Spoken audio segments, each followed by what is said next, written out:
purpose of this record is to show you how to use your imagination to achieve your every desire. Most men are totally unaware of the creative power of imagination and invariably bow before the dictates of facts and accept life on the basis of the world without.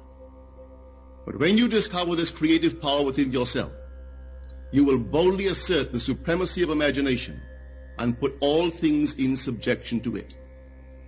When the man speaks of God in man, he is totally unaware that this power called God in man is man's imagination. This is the creative power in man. There is nothing under heaven that is not plastic as potter's clay to the touch of the shaping spirit of imagination. Once a man said to me, "You know, Neville, I love to listen to you talk about imagination. But as I do so, I invariably touch the chair with my fingers and push my feet into the rug just to keep my sense of the reality and the profundity of things." Well, undoubtedly he is still touching the chair with his fingers and pushing his feet into the rug. But now let me tell you another one who didn't touch with her fingers and didn't push that foot of hers onto the board of the streetcar. It's the story of a young girl, just turned 17. It was Christmas Eve, and she is sad of heart. For that year, she had lost her father in an accident, and she's returning home to what seemed to be an empty house. She was untrained to do anything, so got herself a job as a waitress. This night is quite late, Christmas Eve. It's raining. The car is full of laughing boys and girls home for their Christmas vacation. And she couldn't conceal the tears. Luckily for her, as I said, it was raining. So she stuck her face into the heavens to mingle her tears with the rain. And then, holding the rail of the streetcar, this is what she did. She said, "This is not rain, but this is spray from the ocean. And this is not the salt of tears that I taste, but this is the salt of the sea in the wind. And this is not San Diego. This is a ship, and I'm coming into the Bay of Samoa." And there she felt the reality of all that she had imagined.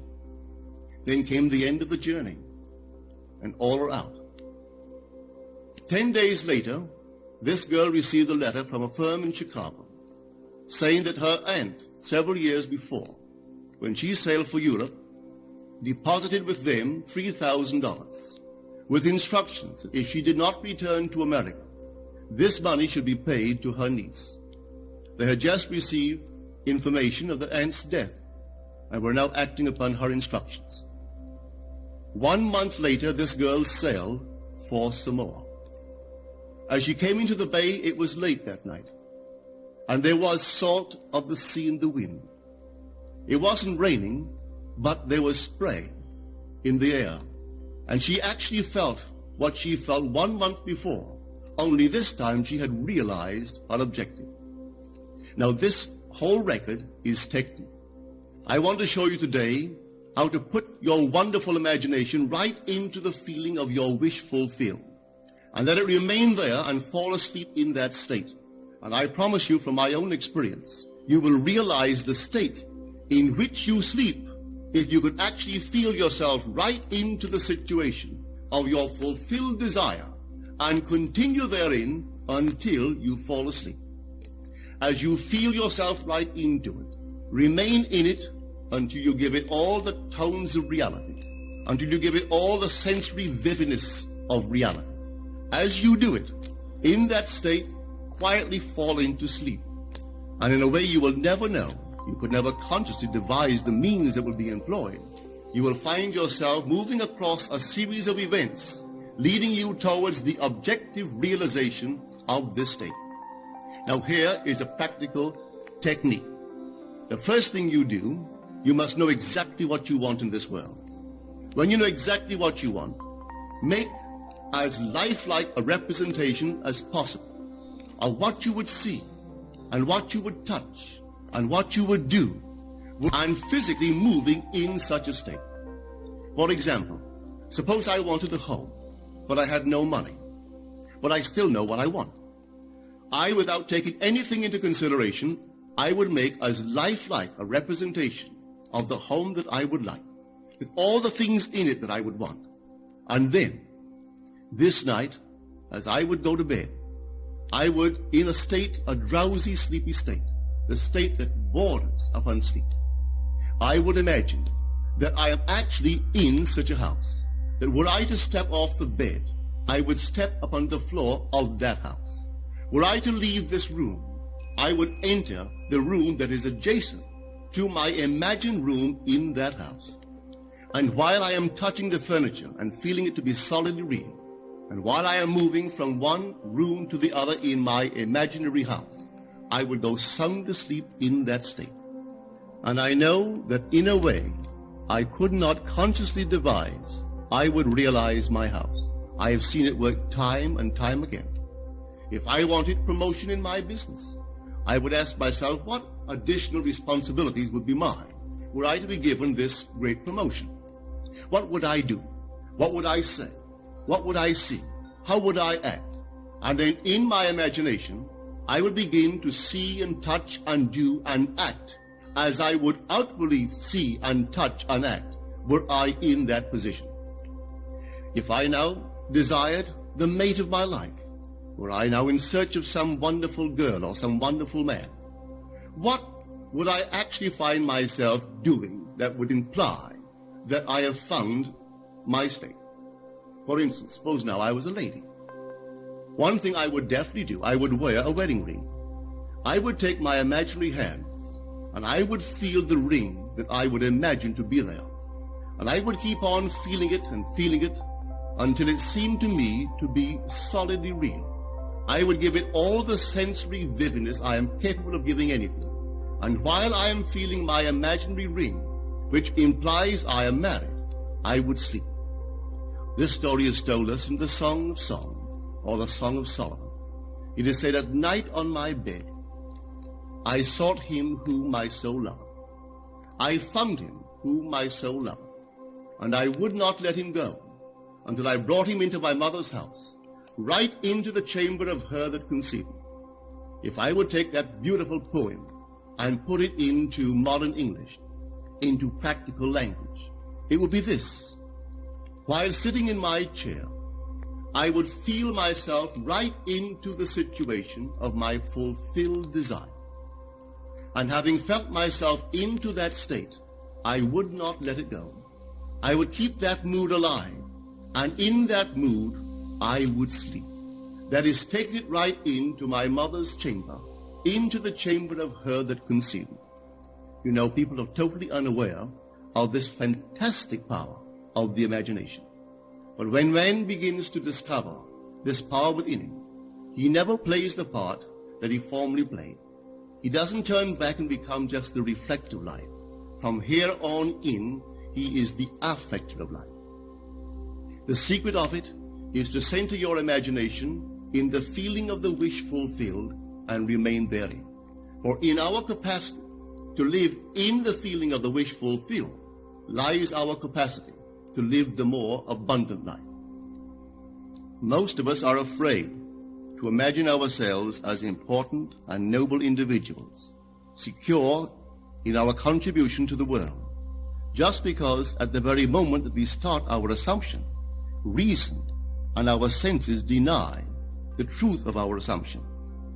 We seem to be in the grip of an unconscious urge, which makes us cling desperately to the world of familiar things and resist all that threatens to tear us away from our familiar and seemingly safe moorings. But I appeal to you to try it. If you try it, you will discover this great wisdom of the ancients, for they told it to us in their own strange, wonderful, symbolical form.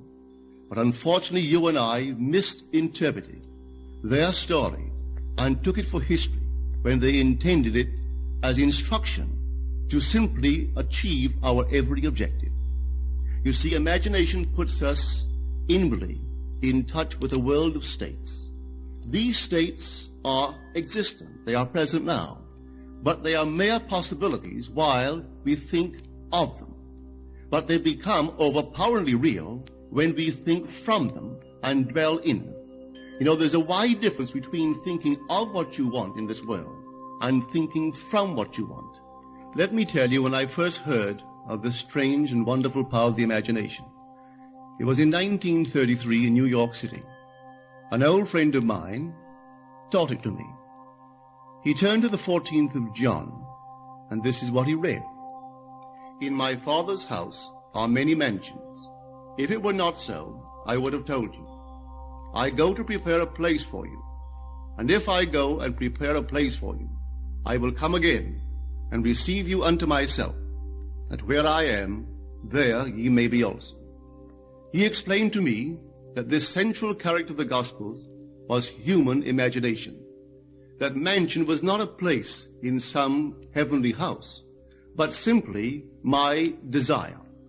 If I would make a living representation of the state desired, and then enter that state and abide in that state, I would realize it. At the time, I wanted to make a trip to the island of Barbados in the West Indies, but I had no money. He explained to me that if I would that night, as I slept in New York City, assume that I was sleeping in my earthly father's house in Barbados, and go sound asleep in that state, that I would realize my trip. Well, I took him at his word and tried it. For 1 month, night after night, as I fell asleep, I assumed I was sleeping in my father's home in Barbados. At the end of my month, an invitation from my family came, inviting me to spend the winter in Barbados. I sailed for Barbados the early part of December of that year. From then on, I knew I had found this Savior in myself. The old man told me that it would never fail. Even after it happened, I could hardly believe that it would not have happened anyway. That's how strange this whole thing is. On reflection, it happens so naturally. You begin to feel or to tell yourself, well, it would have happened anyway. And you quickly recover from this wonderful experience of yours. It never failed me if I would give the mood, the imagined mood, sensory vividness.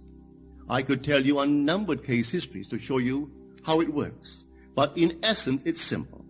You simply know what you want. When you know what you want, you are thinking of it. That is not enough. You must now begin to think from it. Well, how could I think from it?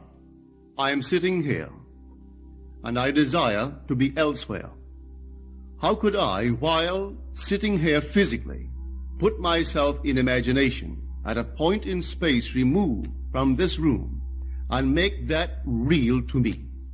Quite easily. My imagination puts me in touch inwardly with that state.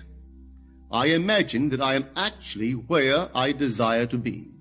Now, can I tell that I am there? There is only one way to prove that I am there. For what a man sees when he describes his world is as he describes it relative to himself.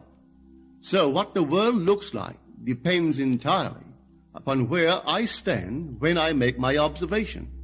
So if, as I describe my world, it is related to that point in space I imagine that I am occupying, then I must be there. I am not there physically, no, but I am there in my imagination. And my imagination is my real self. And where I go in imagination and make it real, there I shall go in the flesh also. When in that state I fall asleep, it is done. I have never seen it fail. So this is the simple technique on how to use your imagination to realize your every objective. Here is a very healthy and productive exercise for the imagination. Something that you should do daily. Daily relive the day as you wish you had lived it, revising the scenes to make them conform to your ideals. For instance, suppose today's mail brought disappointing news. Revise the letter. Mentally rewrite it and make it conform to the news you wish you had received. Or suppose you didn't get the letter you wish you had received. Write yourself the letter and imagine that you received such a letter. Let me tell you a story that took place in New York not very long ago. In my audience sat this lady who had heard me numberless times. And I was telling the story of revision, that man, not knowing the power of imagination, He goes to sleep at the end of his day, tired and exhausted, accepting as final all the events of the day. And I was trying to show that man should, at that moment, before he sleeps, he should rewrite the entire day and make it conform to the day he wished he had experienced. Here is the way a lady wisely used this law of revision. It appears that 2 years ago, she was ordered out of her daughter-in-law's home. For 2 years, there was no correspondence. She had sent her grandson at least 24 presents in that interval, but not one was ever acknowledged. Having heard the story of revision, this is what she did. As she retired at night, she mentally constructed 2 letters. One she imagined coming from her grandson, and the other from her daughter-in-law. In these letters they expressed deep affection for, and wondered why she had not called to see them. This she did for 7 consecutive nights, holding in her imaginary hand the letter she imagined she had received, and reading these letters over and over until it aroused within her the satisfaction of having heard. Then she slept. On the 8th day, she received a letter from her daughter-in-law. On the inside there were 2 letters, one from her grandson and one from the daughter-in-law. They practically duplicated the imaginary letters that this grandmother had written to herself 8 days before. This art of revision can be used in any department of your life. Take the matter of health. Suppose you were ill. Bring before your mind's eye the image of a friend. Put upon that face an expression which implies that he or she sees in you that which you want the whole world to see. Just imagine he is saying to you that he has never seen you look better, and you reply, I have never felt better. Suppose your foot was injured. Then do this. Construct mentally a drama which implies that you are walking, that you're doing all the things that you would do if the foot was normal, and do it over and over and over until it takes on the tones of reality. Whenever you do in your imagination that which you would like to do in the outer world, that you will do in the outer world. The one requisite is to arouse your attention in a way and to such intensity that you become wholly absorbed in the revised action. You will experience an expansion and refinement of the senses by this imaginative exercise, and eventually achieve vision in the inner world. The abundant life promised us is ours to enjoy now, but not until we have the sense of the Creator as our imagination can we experience it. Persistent imagination, centered in the feeling of the wish fulfilled, is the secret of all successful operations. This alone is the means of fulfilling the intention. Every stage of man's progress is made by the conscious, voluntary exercise of the imagination. Then you will understand why all poets have stressed the importance of controlled, vivid imagination. Listen to this one by the great William Blake. In your own bosom you bear your heaven and earth, and all you behold, though it appears without, it is within, in your imagination, of which this world of mortality is but a shadow. Try it, and you too will prove that your imagination is the Creator.